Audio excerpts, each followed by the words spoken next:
Di episode sebelumnya, setelah beberapa lama menghilang, akhirnya istri sah Jiang Han, Yan Ruksue, tanpa diduga dia muncul di ibu kota kekaisaran dan ikut serta dalam acara pernikahan. Kaisar Tianwu yang mulai menjalankan rencananya untuk menjebak Ratu Daxia dengan menggunakan lonceng pemakan jiwa. Semua orang yang berada di sana diserap jiwanya dan dijadikan sebuah boneka oleh kaisar.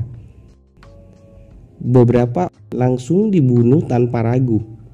Dengan begitu, semua orang yang telah berada di bawah kendali lonceng pemakan jiwa saat ini menuju Daxia dengan niat untuk membunuhnya. Oke, seperti biasa jangan lupa subscribe, like, dan komen agar admin tambah semangat lagi untuk kedepannya. Dan tanpa banyak basa-basi, semoga video kali ini dapat menghibur teman-teman sekalian. Video kali ini dimulai dari orang-orang yang berlari untuk menyerang Daxia. Kemudian kaisar terlihat sedang menggunakan sebuah benda seperti bola yang fungsinya untuk merekam kejadian di sana. Kaisar berniat membuat semua orang yang dalam pengaruh lonceng jiwa menyerang Daxia. Dia akan memanfaatkan Daxia agar membunuh salah seorang yang menyerangnya. Dengan begitu kaisar akan mengirim rekaman pembunuh tersebut ke seluruh Tianwu dan mengkambing hitamkan Daxia untuk mendapatkan kemarahan dari semua orang di benua Tianwu. Dengan begitu, kaisar akan mendapatkan dukungan penuh dari seluruh rakyatnya. Lalu, aku akan meminjam kekuatan massa. Aku akan mengeksekusi sendiri Daxia serta pengikutnya yang tersisa dan menjadi raja penguasa di dinasti ini. Di sisi lain, terlihat Daxia yang sedang sibuk menangani orang-orang yang saat ini terus datang kepada dirinya. Dia juga sedang menahan pergerakan dari anak buah Jiang Han, yakni Yunxi dan Ouyangsu yang dalam pengaruh lonceng jiwa. Sial, aku masuk dalam rencana busuk kaisar. Aku tidak akan lagi membunuh orang tak bersalah seperti halnya 1000 tahun yang lalu. Di sini Daxia terus berusaha menghindar dan melawan orang yang menyerangnya tanpa harus ada yang terbunuh. Karena jika sampai salah satu mereka ada yang terbunuh, maka seluruh dunia akan menyalahkan Daxia atas kejadian tersebut. Glacier Dream, teriak Ruksue mengeluarkan salah satu tekniknya. Teknik tersebut dapat membuat beberapa orang membeku hingga tidak mampu untuk bergerak lagi. Dengan begitu kerjasama di antara mereka pun terjalin, sehingga Daxia terbantu dan tidak perlu repot-repot untuk membunuh. Kerja yang bagus, ujar Daxia kepada Ruksue. Lalu kaisar berteriak, jangan pernah berpikir ini akan berakhir semudah itu. Kaisar kembali menggunakan lonceng jiwa kepada orang-orang yang membeku dan tidak dapat bergerak. Akibatnya terlihat kepala beberapa orang langsung meledak dan jiwa mereka yang mati terserap ke dalam lonceng jiwa. Jadi di sini kaisar yang menjadi sutradara di balik layar diam-diam merekam kejadian pembunuhan di sana. Dia merekam seolah-olah pembunuhan tersebut dilakukan oleh Daxia. Kaisar hanya menunggu kesalahan yang akan dibuat oleh Daxia. Dia menunggu Daxia mengeluarkan api Phoenix-nya dan menyerang salah satu orang hingga mati. Dengan begitu, rencananya akan dikatakan sukses. Hal itu juga akan memperkuat kabar jika dalang dibalik kematian banyak orang di ibu kota disebabkan oleh permaisuri Daxia. Di sini Menteri Zhou tersenyum sembari bergumam bahwa Daxia sudah terjerumus ke dalam permainan kaisar. Pada saat yang sama, keluarga yang berniat memberontak juga akan termusnahkan. Sebuah tindakan yang terlihat dilakukan asal-asalan tersebut sebenarnya adalah rencana untuk sekali mendayung 2-3 pulau terlampaui. Hahaha, rencana yang sangat bagus. Aku tidak menyangka jika namaku akan menjadi pertaruhan banyak sekali nyawa. Mulai dari kejadian di Gunung Luosen, kau terus membunuh banyak orang tanpa pandang bulu. Kau juga mengurung jiwa-jiwa yang hidup, menyembunyikan hati yang jahat, dan mencuri benda suci agung yang menjadi milikku. Kau telah membuat banyak kejahatan, maka aku sendiri yang akan mengirimkanmu ke neraka. Kekuatan hidup dan mati di dunia ini berada di tanganku, dan kau ingin mencoba menghukumku. Ini benar-benar luar biasa. Lakukan saja jika kau mampu. Kemudian salah seorang komandan bersiap untuk menyerang Daxia.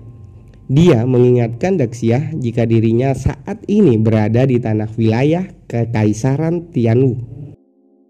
Komandan bertopeng juga bersiap menyerang. Dia mencoba menakuti Daxia dengan mengatakan jika 4 komandan terkuat milik kaisar akan bersiap untuk melawan Daxia. Dengan segala pertimbangan, Daxia kemudian melesat dan pergi menjauh. Dia mengatakan pada Ruksue untuk menjaga Oyangshu dan Yunshi. Dijelaskan di sini bahwa kondisinya tidak menguntungkan bagi Daxia karena di tempat tersebut sudah terpasang sebuah formasi yang mengurung mereka semua. Daxia mencoba berlari ke arah kaisar untuk menghadapinya secara langsung. Namun Menteri Zhao melindungi kaisar. Terlihat sebuah tongkat raksasa muncul. Diketahui jika tongkat tersebut telah dibuat dengan cara yang sangat ekstrim. Dia bisa membesar atau mengecil dan mengubah bentuk sesuai yang diinginkan. Menyadari bahaya di depannya, Daxia mencoba menghindari serangan tongkat raksasa dengan cara melompat tinggi. Pada saat masih berada di udara, sebuah tangan raksasa dengan sebuah mata bersiap menyerang Daxia. Daxia sedikit memutar tubuhnya sehingga berhasil menghindari serangan tersebut. Dijelaskan bahwa cahaya yang keluar dari mata yang ada di tangan sebelumnya dapat membakar tubuh milik Daxia jika Daxia tidak dapat menghindar. Bagaimana kekuatan dari hasil ciptaanku? Mata itu didapatkan dari jasad Monster Beast, Raja Ular Ming Quan. Ini adalah penemuan besarku yang menghasilkan kombinasi dan transformasi antara monster dan manusia. Merasa dirinya diremehkan oleh para komandan milik kaisar, Daxia pun mulai serius. Dia mengeluarkan teknik andalannya. Api Phoenix pun langsung menyelimuti tubuh Daxia. Dengan sebuah serangan berskala besar, Daxia menyerang formasi yang berada di sana. Serangan tersebut benar-benar seperti sebuah laser penghancur yang besar. Sial, mau tidak mau dengan terpaksa aku harus melakukannya. Dengan serangan besar ini, tubuhku bisa terkena dampak yang sama besarnya. Tetapi jika aku diam saja, aku hanya akan menunggu kematianku. Menteri Zhao langsung menyadari niat dari Daxia yang ingin melawan formasi di tempat tersebut dengan seluruh kekuatannya. Phoenix Fire, teriak Daxia kembali menggunakan tekniknya. Saat ini api-api dari tubuhnya menyerang ke segala arah. Dia sudah benar-benar gila. Dia melukai 1000 musuh dan akan menerima luka yang sama sebanyak 800 kali. Dia benar-benar akan terluka terkena dampak serangan miliknya. Dan sekarang inilah waktu yang tepat untuk membunuhnya. Tiba-tiba Komandan Wei merasakan sesuatu yang janggal pada serangan Daxia. Dia menyadari bahwa kekuatan Daksya perlahan menjadi lebih kuat lagi. Di sisi lain terlihat sebuah serangan berbentuk mirip naga api sedang mengarah kepada kaisar. Komandan Wei langsung dengan cepat memasang sebuah barrier untuk melindungi kaisar, sedangkan Menteri Zhao langsung memasang badan di depan kaisar untuk melindunginya. Namun meski ditahan oleh mereka berdua, serangan tersebut masih terlalu kuat dan dapat menembus tubuh milik Menteri Zhao. Aku akan mengatakan ini padamu. Apakah kau akan percaya? Kau sama saja dengan leluhurmu. Kau tidak pantas untuk menjadi kaisar. Dengan cepat Daksya melesat untuk menyerang kaisar yang saat ini tanpa perlindungan. Namun sebelum serangan Daksya mengenai kaisar, cerita berpindah di tempat di mana Jiang Han berada. Saat ini diketahui jika Jiang Han sedang berada di ruang rahasia di bawah tanah milik kaisar. Kenapa formasi pertahanan di sini sangat gampang sekali untuk diterobos? Ujar Jiang Han yang perlahan berjalan masuk ke tempat tersebut. Dijelaskan jika rencana Jiang Han dan Daksya seperti pada gambar, di mana tugas Jiang Han adalah masuk ke ruang rahasia untuk menghancurkan formasi, sedangkan Daksya bertugas menarik perhatian kaisar dan para prajuritnya. Ada segelintir roh jahat di udara. Apa yang sebenarnya kaisar coba sembunyikan di tempat ini? Jiang Han lalu mengetahui jika formasi yang berada di sana adalah formasi pemanggilan jiwa yang sama seperti milik Ratu Yang Qingqian. Namun formasi yang saat ini dirasakan oleh Jiang Han masih jauh lebih lemah dari milik Yang Qingqian. Ada sesuatu di atas, ujar Jiang Han yang terkejut saat melihatnya. Lalu cerita pun kembali berpindah di lokasi pernikahan saat ini. Terlihat kaisar ternyata terkena telak oleh serangan milik Daksya. Ini jurus yang paling mematikan yang bisa kugunakan pada saat ini. Aku terluka. Ini benar-benar pertarungan yang tidak bisa diremehkan. Tapi ini sangat aneh. Apa ini sungguh akan berakhir seperti ini? Ini terlalu mudah untukku, ujar Daksya yang menoleh ke arah kaisar yang saat ini tubuhnya berlubang akibat serangan sebelumnya. Hahaha, permaisuri Daksya, kau pantas termasuk dalam generasi para kaisar. Dalam situasi ini dengan kecerdasanmu, kau menggunakan cara yang paling aman bagimu, menemukan kesempatan untuk menyerang kaisar. Tetapi kau belum sadar jika kau juga membuat keputusan yang salah, ujar dari Komandan Wei. Dan benar saja, saat ini kaisar tersenyum dan mengatakan bahwa dirinya tidak akan pernah terbunuh dan mati segampang itu. Terlihat juga lonceng pemakan jiwa yang saat ini akan digunakan oleh kaisar. Daksya yang melihat hal itu pun langsung mengetahui apa yang dilakukan oleh kaisar dengan lonceng tersebut. Hihihi, ya, jiwa adalah sumber kehidupan bagi pemegang lonceng ini. Saat aku terluka, lonceng ini akan memindahkan semua serangan yang kuterima melalui koneksi jiwa.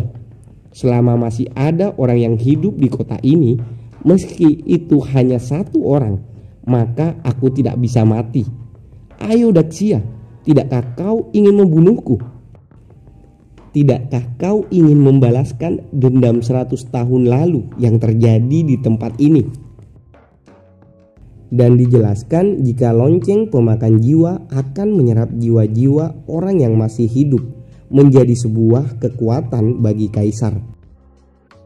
Saat ini orang-orang biasa atau penduduk yang berada di ibu kota menerima dampak dari kekuatan lonceng tersebut. Tubuh mereka menghilang terkikis tepat setelah jiwa mereka diserap secara perlahan. Lalu kaisar berkata pada Daksya, "Ini adalah dosa yang telah kau perbuat dengan cara mencoba membunuhku. Kau secara tidak langsung memaksaku mengorbankan banyak orang untuk penyembuhanku. Kemarilah permaisuri Daksya, serang aku, atau sekarang ini adalah giliranku untuk menyerang." Kemudian kaisar melakukan sesuatu. Energinya terlihat meledak. Dikatakan jika ini merupakan kebangkitan bintang ungu, di mana kekuatan Kaisar Tianwu selama beribu tahun secara turun-menurun diwariskan ke generasi selanjutnya. Mereka menyegel kekuatannya ke tubuh kaisar selanjutnya. Hari ini akhirnya aku berhasil merusak segel ini berkat kekuatan bintang ungu. Ini adalah kekuatan yang telah ada selama ribuan tahun. Bintang kaisar yang makmur, aku sudah membuat banyak persiapan dan akhirnya semua itu akan berguna saat ini. Permaisuri Daksya, kuizinkan kau menyaksikan kebangkitan kekuatan milikku. Aku adalah raja satu-satunya di dunia ini, dan kau kupastikan akan mati setelah hari ini. Dengan kekuatan kaisar yang terus meningkat, di sisi lain kekuatan Ruksue terus mengecil karena mendapat tekanan dari kekuatan milik kaisar. Dijelaskan jika saat ini Ruksue menggunakan teknik menyembunyikan tubuh dan menyamarkan nafas kepada dirinya, Ouyang Yu dan Yunxi. Apa yang sebenarnya terjadi? Apa benar dia menggunakan bintang untuk menerobos? Bukan, ini tidak sesederhana itu. Kekuatannya tidak berhenti meningkat meski dia sudah menerobos. Tunggu, ini pasti ada yang salah. Tubuhnya mengeluarkan nafas yang mencurigakan. Pertama-tama aku harus menghentikannya terlebih dahulu, ujar Daksya sembari melesat ke arah kaisar. Namun sebelum sampai di tempat kaisar, Komandan Wei meneriaki Daksya, "Apa yang kau coba lakukan? Yang mulia kaisar menyuruhmu untuk menonton saja dan jangan berani mengganggunya. Kali ini kau tidak akan lewat dengan mudah." Komandan Wei lalu menggerakkan raksasa yang ditumpanginya untuk menyerang Daksya. Akan tetapi, di sini Daksya masih mampu untuk menghindar dari serangan tersebut. Sial, kalau terus begini, lukaku akan segera terbuka dan aku tidak akan diuntungkan karena harus melawan kaisar setelahnya. Kemudian terdengar suara seseorang. Aku sudah membuat keputusan. Ternyata suara tersebut hanya dapat didengar oleh Daksya saja. Suara itu pun kemudian melanjutkan, "Lakukan yang terbaik. Gunakan seluruh kekuatan milikmu dan bunuh mereka semua." Daksya sangat tahu suara tersebut milik siapa.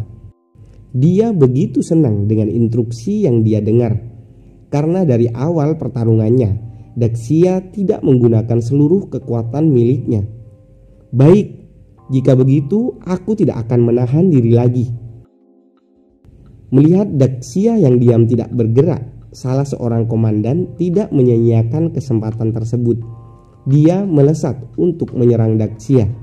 Akan tetapi dia menyadari jika kekuatan Daksya saat ini jauh lebih kuat dari sebelumnya dan masih terus meningkat. "Apa dia tidak khawatir dengan backlash?" ujar komandan dalam hati. Jadi backlash dalam kasus Daksya adalah di mana kekuatan milik Daksya bakal menyerang balik dan dapat memberi dampak negatif pada dirinya.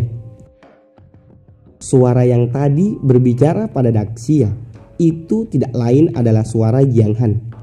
Lalu sembari menyentikkan jarinya, Jiang Han melakukan sesuatu dengan tersenyum.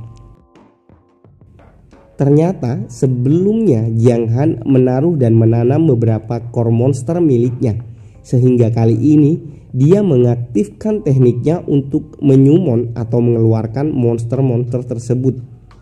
Karena ukurannya yang cukup besar, monster-monster tersebut langsung membuat kekacauan tepat setelah kebangkitannya. Hal itu membuat banyak orang terkejut dengan kemunculan yang tiba-tiba dari beberapa monster di istana kekaisaran. Colintless Mountain Warriors level tinggi.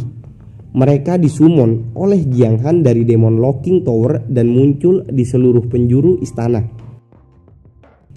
Tidak butuh waktu lama, para monster mengacau dan menghancurkan bangunan yang mereka lihat. Hal itu menjadi sebuah kerusakan dengan skala besar. Beberapa penduduk dan orang biasa yang tidak tahu menahu dengan semua yang terjadi berlari sambil teriak ketakutan. Di atas mereka juga terlihat sebuah formasi yang sangat besar yang secara perlahan mulai retak. Di sisi lain, komandan bertopeng kekaisaran menyadari hal tersebut. Formasinya dihancurkan. Ada apa ini? Apa yang sebenarnya sedang terjadi? Kembali lagi pada Daxia. Dengan arahan dari Jiang Han melalui telepati sebelumnya, saat ini Daxia benar-benar tidak menahan kekuatannya lagi. Sembari tertawa, dia berkata, "Aku hampir saja kalah di pertarungan sebelumnya, tapi akhirnya sekarang aku dapat menggunakan seluruh kekuatan milikku." Lalu Daxia mengibaskan salah satu tangan yang telah diselimuti api Phoenix ke arah komandan yang sebelumnya akan menyerangnya. Dan dengan cepat komandan tersebut tertusuk beberapa api Phoenix. "Sial, ini buruk," teriaknya sembari menahan rasa sakit. Hal tersebut juga terjadi pada Komandan Wei. Terlihat raksasa miliknya serta tubuhnya juga mendapatkan hal yang sama. Mereka tertusuk oleh api Phoenix milik Daxia. Begitu juga dengan komandan bertopeng. Dia menerima dampak yang sama dengan kedua komandan lainnya. Sebelum detik-detik kematian Komandan Wei, dirinya berlari menahan sakit ke arah kaisar untuk meminta pertolongan. Namun yang terjadi di luar dugaan. Kaisar menggunakan lonceng untuk menyerap jiwa ketiga komandannya sendiri. Hahaha, sangat setia ya, hingga mau mengorbankan nyawa. Ini sangat cocok untuk kaisar dan menteri seperti kalian. Tapi di sini Daxia sadar jika untuk mengalahkan kaisar, dirinya harus mampu merebut lonceng pemakan jiwa dari kaisar. Seakan menyadari kecemasan yang dirasakan oleh Daxia, kaisar berkata, "Jika itu semua sudah terlambat." Naga yang berada di belakang kaisar dengan cepat mengumpulkan energi dan akan menembakkannya pada Daxia. "Permaisuri Daxia, apakah hari ini dirimu sudah siap untuk mati? Aku benar-benar tidak menyangka akan dapat kesempatan untuk membunuhmu dengan tanganku sendiri." Sial, serangannya sangat berbahaya. Di sisi lain, metode apa yang sebenarnya kaisar gunakan untuk menerobos ke tingkatan ini? Aku benar-benar harus berhati-hati jika tidak ingin mati di sini. Tiba-tiba, Jiang Han tanpa disadari sudah berada di belakang Daxia. Jiang Han mengatakan, "Jika kaisar telah mengambilnya." Lantas hal tersebut membuat Daxia yang penasaran langsung menanyakan maksud dari Jiang Han. "Kau telah mengambilnya, bukan? Apakah aku benar, wahai kaisar?" tanya Jiang Han. Lalu Jiang Han melanjutkan, "Kenapa sekarang kau diam?" "Oh tidak. Jadi apa perlu aku menjelaskan lebih detail lagi?" Kau adalah kaisar pertama Tianwu, bukan? Pernyataan Jiang Han tersebut membuat Daxia terkejut mengenai fakta jika kaisar saat ini adalah kaisar pertama Tianwu. Kaisar pun menjawab, "Oh, jadi ketahuan juga ya. Bagaimana kau bisa tahu rahasiaku ini?"